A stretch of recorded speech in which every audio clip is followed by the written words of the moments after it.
दुनिया में हम भारतीयों की इज्जत क्या है साहब? कोई इज्जत नहीं। पहली बात, तुम्हारे पासपोर्ट की इज्जत नहीं है। किस कंट्री ने हम हिंदुस्तानियों को धक्के मार के बाहर? अमेरिका ने? नहीं साहब, नहीं। नहीं, बिल्कुल नहीं। अमेरिका से इतने भारतीय धक्के मार के नहीं निकाले गए जितने सऊदी अरेबिया से निकाले गए। यूएई, दुबई, आबू धाबी ने भी 1500 लोगों को, भारतीयों को, हमको धक्के मार के बाहर निकाल दिया। ब्रिटेन ने 170 को, ऑस्ट्रेलिया ने 114 को, रशिया ने 82 को। इन्होंने हमको धक्के मार के निकाल दिया साहब। दुनिया में हम भारतीयों की इज्जत क्या है साहब? कोई इज्जत नहीं। पहली बात, तुम्हारे पासपोर्ट की इज्जत नहीं है। दूसरी बात, जो भी डेवलप्ड नेशंस है, कोई हमें बिना वीज़ा के आने नहीं देता। ये हमारी इज्जत है। और गलती से कहीं चले गए तो फिर उसके बाद साहब हमें डिपोर्ट कर दिया जाता है। डिपोर्ट करने का सीधा साधा हिंदी अर्थ होता है धक्के मार के बाहर निकाल दिया जाता है। अंग्रेजी में सुनो तो डिपोर्ट बड़ा अच्छा शब्द लगता है ना, लेकिन सच्ची बात यह है कि हमें धक्के मार के बाहर निकाल दिया जाता है। आप सोचोगे इस साल 2025 में किस कंट्री ने हम हिंदुस्तानियों को धक्के मार के बाहर? अमेरिका ने? नहीं साहब, नहीं। नहीं, बिल्कुल नहीं। अमेरिका से इतने भारतीय धक्के मार के नहीं निकाले गए जितने सऊदी अरेबिया से निकाले गए। और लेटेस्ट फिगर आए हमारे पास, 11,000 भारतीयों को सऊदी अरेबिया से धक्के मार के बाहर निकाल दिया गया साहब। 11,000 भारतीयों को। अमेरिका तो बहुत पीछे रह गया। अमेरिका ने, ट्रंप साहब ने तो सिर्फ 3,800 भारतीयों को धक्के मार के बाहर निकाला है, हथकड़ियों में, बेड़ियों में। आप समझ गए ना? अब साहब सिर्फ यही नहीं, करीब 1,600 लोग म्यांमार ने हमें धक्के मार के निकाल दिए। म्यांमार की औकात क्या है भाई साहब, लेकर निकाल दिया। मलेशिया ने करीब करीब 1500 लोगों को, भारतीयों को धक्के मार के निकाल दिया।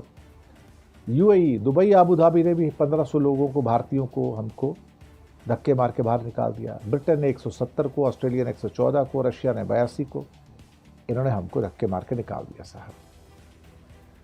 अब सवाल जो है कि अगर हम सऊदी के और फिगर को देखें तो 2021 में भी 8,800, 2022 में 10,1500, 2023 में 11,500, 2024 में 9,1500 इन लोगों को डिपोर्ट किया गया साहब। कारण बताए जाते हैं कि ओवर स्टे करते हैं, बिना वीज़ा के वहाँ चले जाते हैं, या कई और चीज़ें हैं, या वहाँ के कानून का उल्लंघन करते हैं। ये लोग कानून का उल्लंघन करते, वायलेट करते, तो उनको वहाँ से डिपोर्ट कर दिया जाता है, धक्के मार के बाहर निकाल दिया जाता है। तो हम तो सोच रहे थे साहब अमेरिका ही हमको हथकड़ियों में, बेड़ियों में चेन लगा के धक्के मार के बाहर भेजता है। हमें क्या पता था सऊदी तो उससे ऊपर हो गया, और हम तो कुछ बोलते नहीं उसके ऊपर। तो साहब 11,000 भारतीयों को इस साल धक्के मार के बाहर निकाल दिया। यूएई ने भी निकाला, ऑस्ट्रेलिया ने भी निकाला, रशिया ने भी निकाला, और बाकी देशों ने निकाला, ब्रिटेन ने भी निकाला साहब। अब क्या कहा जाएगा? ये हमारी इज्जत है। ना हमारे पासपोर्ट की इज्जत है, ना हमें कोई वीज़ा देता है। वीज़ा की लाइन में सारी ज़िंदगी कट जाती है। तो ना पासपोर्ट की इज्जत, ना किसी और की इज्जत, और वहाँ चले गए तो धक्का मार के बाहर रिपोर्ट कर देते हैं। ये हिंदुस्तान है साहब, मोदी जी का हिंदुस्तान। जहां हमारे लोगों का बड़ा सम्मान हुआ करता था, जो रोजगार के लिए हमारे बड़े साधन हुआ करते थे, वहां भारतीयों का किस तरह से अपमान हो रहा है, किस तरह से भारतीय पासपोर्ट आपके लिए मुश्किल का सबब बन रहा है, इसका एक हवाला, इसका एक उदाहरण सरकार ने अभी हाल में ही राज्यसभा में दिया था। डिपोर्टिंग, आप जानते हैं, डिपोर्टिंग तब होती है जब किसी देश के नागरिकों को दूसरे देश से भेज दिया जाता है जबरदस्ती कि तुम यहां रहने लायक नहीं हो, तुम यहां से जाओ। अभी तक जब भी डिपोर्ट का नाम आ रहा था तो हमारे दिमाग में एक ही नाम आता था, अमेरिका। हमें लगता था कि ट्रंप के आने के बाद से अमेरिका से भारतीयों के डिपोर्टेशन की संख्या बहुत ज्यादा बढ़ गई है। लेकिन सरकार ने जो आंकड़ा दिया है, अगर आप उसको देखें तो अकेला अमेरिका नहीं है, कुल 81 देश हैं जिनसे 24,600 से ज्यादा लोगों को डिपोर्ट किया गया है केवल साल 2025 में। और इसमें भी सबसे बड़ी बात यह है कि इस मामले में नंबर 1 अमेरिका नहीं है, नंबर 1 पे है सऊदी अरबिया, जिसने 12 महीने में तकरीबन 11,000 लोगों को डिपोर्ट किया है। यानी 12 महीने जो 2025 के थे, अभी 12 महीने पूरे नहीं हुए हैं, 2-1 दिन बाकी ही हैं। अगर जनवरी से लेकर दिसंबर तक अभी तक का आंकड़ा देखें तो तकरीबन हर महीने 1000 लोगों को सऊदी अरबिया ने अपने यहां से निकालकर भारत वापस भेज दिया है। 11,000 लोगों का सऊदी अरबिया ने डिपोर्टेशन किया है। अमेरिका से केवल 3,000 का यह नंबर है कि अमेरिका ने 3,000 लोगों को डिपोर्ट किया है। और उसके बाद के नंबर्स आप देखिए, म्यांमार ने 1,591, यूएई दुबई जहां पर है, जहां बहुत सारे भारतीय काम करते हैं, उसने 1,469, 1469, बहरीन ने 764, मलेशिया ने 1485, थाईलैंड ने 481 और कंबोडिया ने 305 लोगों को वापस किया है।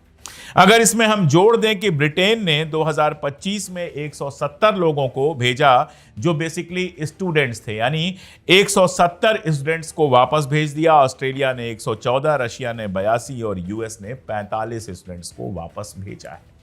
यह वो डेटा है जो भारत सरकार आपके सामने पेश कर रही है और गोदी मीडिया आपसे कहता है कि मोदी का डंका बज रहा है। एक और सीन आपने देखा होगा, रूस में इस समय भयानक ठंड है। मास्को में कैसी ठंड होगी आप कल्पना कर सकते हैं। नॉर्थ पोल के बेहद करीब है तो वहां बहुत ठंड पड़ती है। उस ठंड में कुछ भारतीय बड़ी खुशी में झूम रहे थे, डांस कर रहे थे। जब देखा गया कि ये डांस क्यों कर रहे हैं, इतना खुश क्यों हैं, तो पता ये चला कि इन लोगों को रशिया में सफाई करने की नौकरी मिली है। वहां की सड़कें साफ करेंगे, नाले साफ करेंगे, टॉयलेट साफ करेंगे और 1 लाख रुपया महीना इनको तनख्वाह मिलेगी।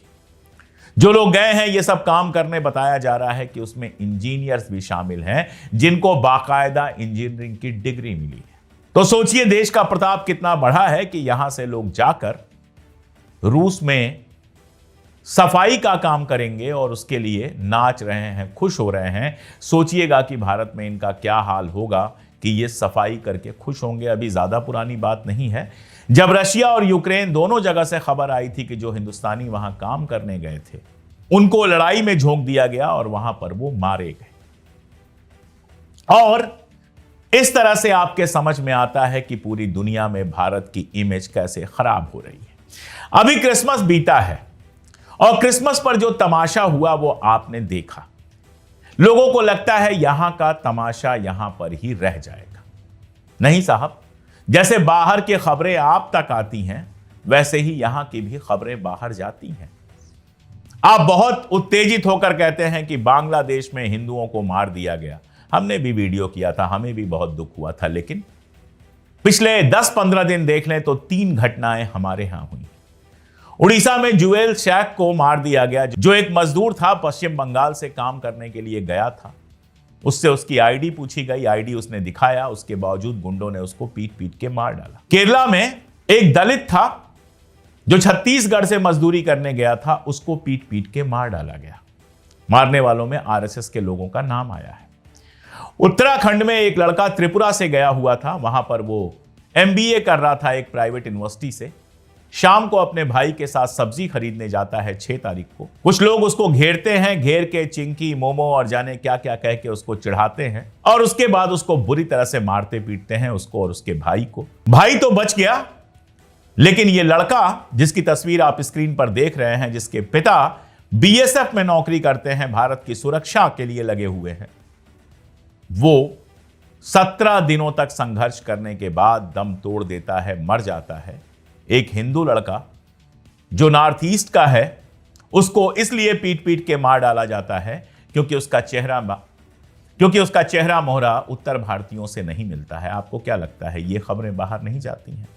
क्रिसमस पर जो आपने तमाशा किया, क्या वो खबरें बाहर नहीं गई? क्या दुनिया भर के अखबारों ने ये खबरें नहीं छापी? कुवैत से अरब टाइम्स निकलता है। अरब टाइम्स ने, जो कुवैत का है, मैंने आपको बताया मिडिल ईस्ट का है, उसने क्रिसमस के दिन का एक वीडियो पोस्ट किया जिसमें कुछ लोग क्रिसमस मना रही महिलाओं को जबरदस्ती घर जाने के लिए कह रहे हैं।